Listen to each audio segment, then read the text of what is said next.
Magandang araw. Parcel time na naman ulit. Tayo ay mag-unbox ng maliit na parcel. Ito pala ay Bavin Ox 20 yung pangalan niya. Ito ay isang 3.5mm audio jack splitter. In-order ko pala ito nung kahapon December 21, tapos dumating ng yung araw December 22. Maganda. Dapat ganun ng dapat ganun si Shopee kabilis, no? Lahat ng local na order. Buksan na natin. Ang presyo pala nito ay nasa 100 plus. Yan. Bali, buksan mo natin. Yan. Tabi natin to. Yan.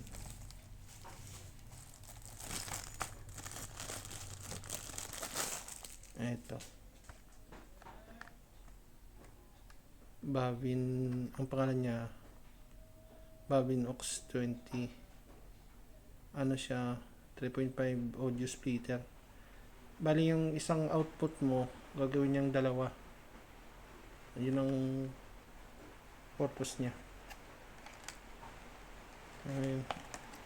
Muulan na naman, December, muulan, ang lamig. Buksan natin. Yun, wala na siyang mga accessories.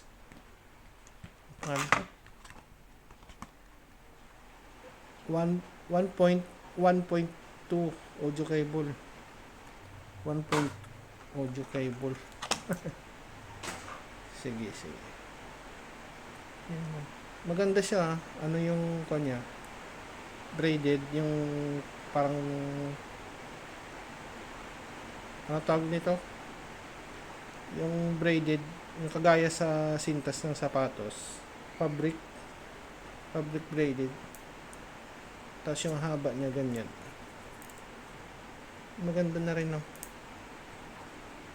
Maganda na yung build niya sa price niya. Yan. Subukan natin.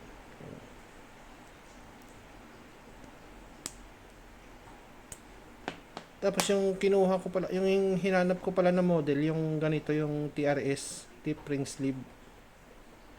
Kasi minsan may mga audio jack na hindi compatible, parang sa cellphone. Yung tatlo yung niya, yung itim na to, yung rubber. Ang tawag naman kasi doon TRRS, tip ring sleeve. Yun. Tapos ito, may siya. Yung model name niya nakalagay dyan. Yung branding ni Bavin. Yan. Hindi ko lang sure kung may mic to, pero tingin ko wala. Pero hindi naman kasi mic yung nito yung habol ko eh. Kaya okay lang kahit walang mic. Ang purpose pala nito ay isang output mo gagawin niyang dalawa. Kaya susubukan ko sa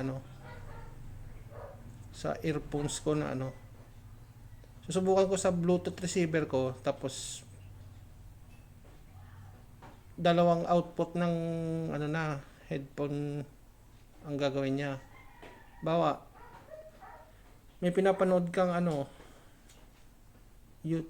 mga pelikula o sa YouTube o music habang nasa biyahe. Bawa dalawa kayo ng asawa mo, partner mo. Pwede na kayo mag-share kasi dalawa na. Yun nga lang, isang lang kayo.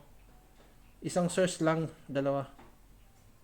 Kunin ko muna yung yung Bluetooth receiver, tapos i-set up natin.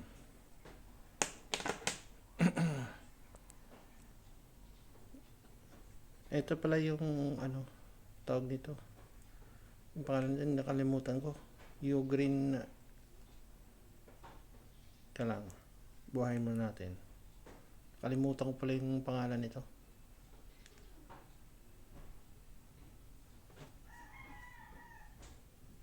Yan, buhay na. Ang ano pala niyan, ang pangalan, Neo Green 80895. Ito yung model niya. Yan. Connect. Pairing. Yan. Pair. Yan. Connected na. Tapos subukan nating saksak to. Yan. Tapos itong dalawang earphones. Yung earphones na pala to, matagal na to sa akin. Mga siguro magpa 5 years. 5 years, 4 years na. Yan.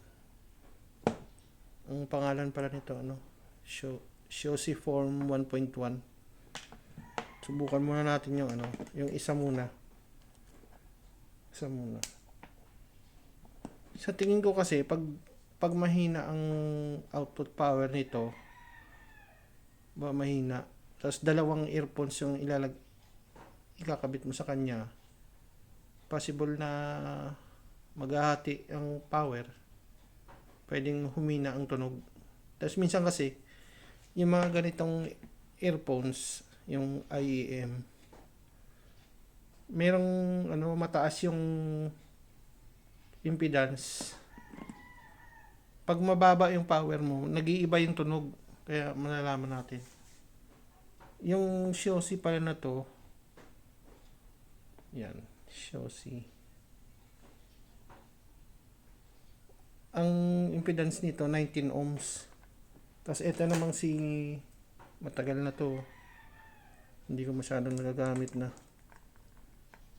Yung cable niya parang ano na, nangingitim. Ito naman si ano, BQEYZ. BQEYZ. Z. KC2 naman yung model niya. Ano to? 15 ohms. Matagal na rin to sa akin. Sigurado ako dito. Magpa 5 years na rin siguro.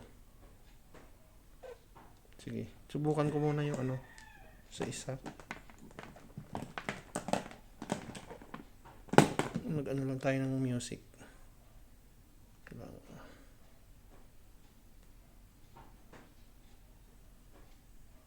Yan, sakto. Meron tayong ano.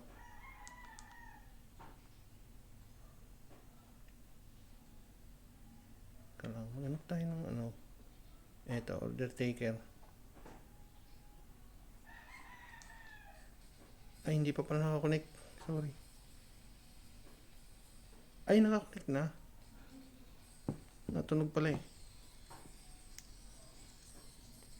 I-ano ko lang ah. Salpa ko lang sa tenga ko.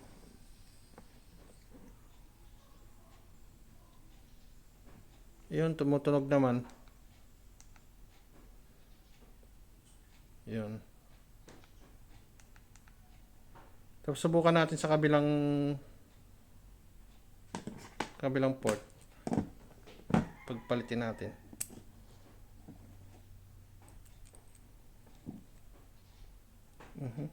Yun. Uy. Ano to? Parang natanggal siya oh. Matigas kasi. Kaya nilakasan ko. Yun lang. Medyo lumabas siya. Oh, tapos pag tinulak mo, babalik siya, kaso tutulak na naman dito sa kabila. Kaya lang. I-play natin. Okay naman, tumutunog naman. Kaya lang. Yun nga lang, parang lumuwag siya. Yan oh. Pasaway. Maganda na rin yung build niya eh, pero hindi ko in-expect na ganon. Medyo kumalas. Baka kulang na sa higpit, no? Ayun, may higpit siya oh. Parang may thread. Okay na siguro yan. Ngayon, subukan naman natin na ano, dalawang earphones yung pinaka-load niya. Ay, mali. Nakalimutan ko pala yung jack nito, 2.5. Pasaway. Yan o. Pero ano, kuha tayo ng isang earphones pa yung... Meron pa ako ng isa. Tatlo na lang kasi natira yung collection ko eh. Dati marami-rami to. Meron pa ako doon isang ano, 3.5. Kunin ko lang. Ayun, buti na lang meron pa tayong isang 3.5 na ano, jack. Ano tawag dito? 3.5 yung size ng jack. Yung isa kasi na to, 2.5 to. Ano siya? Yan, mas maliit. Balance siya. Ano siya, balance. Kaya dapat may balance ka rin na ano, port. Yan. Tabi muna natin to. Hindi pa na magagamit to. Saksak natin. Magkakulay sila oh. Yung pangalan pala ng earphones na to, NF Audio NM2 Plus. So ito, saksak natin. Yan. Maganda talaga yung tunog niya pag bago pa no. Lumalagatok. Tapos play natin.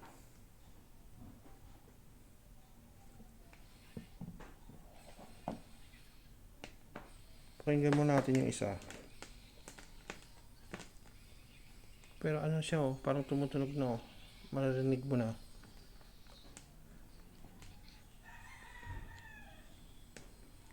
Tumutunog siya. Tapos dito tayo sa isa.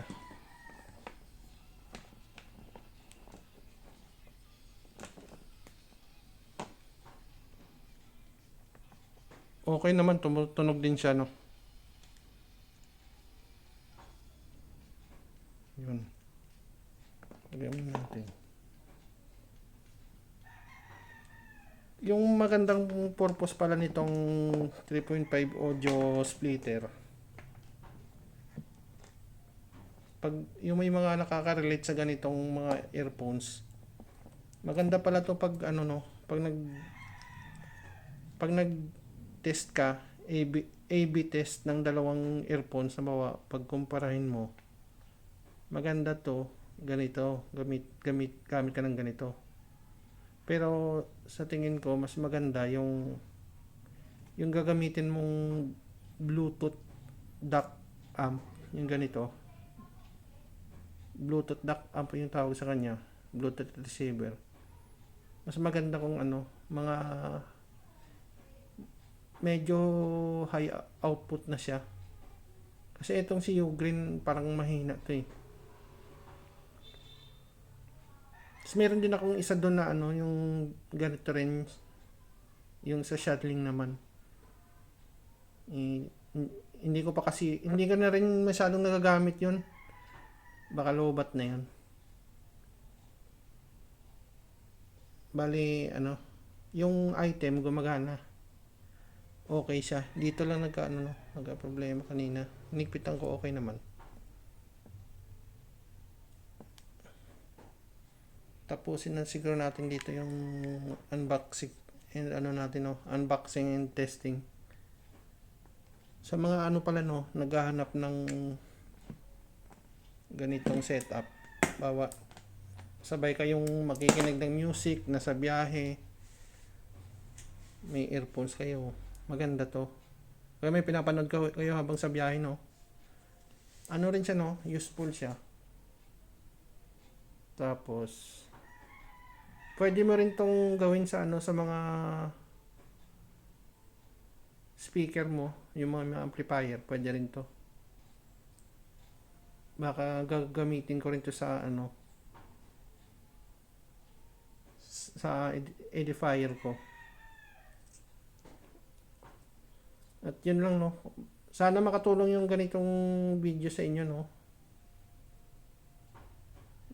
yung ganitong setup. Malay mo balang araw, ano, tatawagin nga, tatawag siya sa'yo na, ganito pala yung kailangan mo.